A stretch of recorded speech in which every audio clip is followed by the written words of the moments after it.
সভাপতি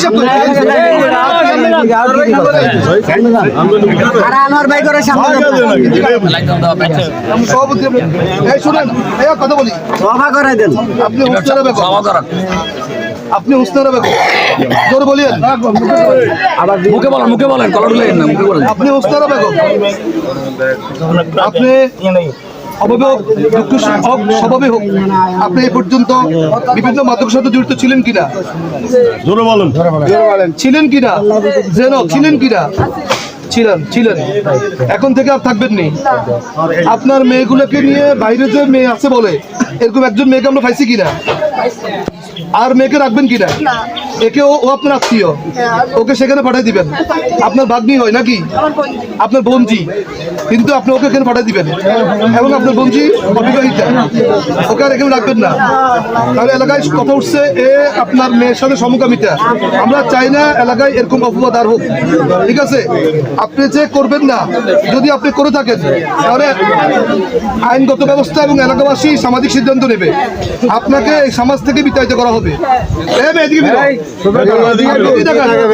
আপনাকে সমাজ থেকে বিতাড়িত করা হবে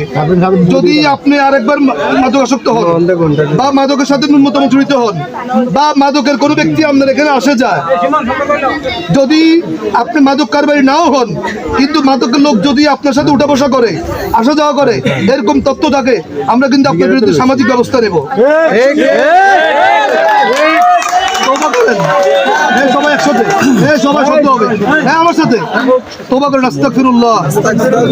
আস্তাগফিরুল্লাহ ওয়া আতুবু ইলাইহি আপনারা চুপ করেন আপনারা আস্তাগফিরুল্লাহ ওয়া আতুবু ইলাইহি আমি তোবা করছি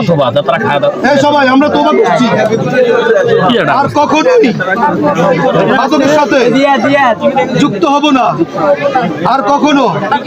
মাদক কারবারি মাদক সাথে জড়িত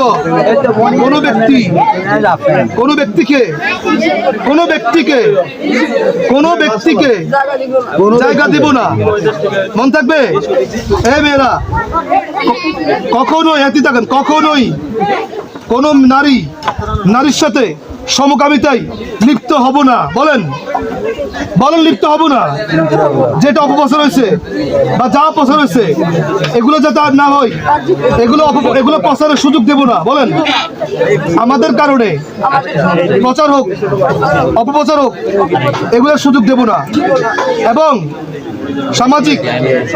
আইন শৃঙ্খলা মেনে চলবো রাষ্ট্রীয়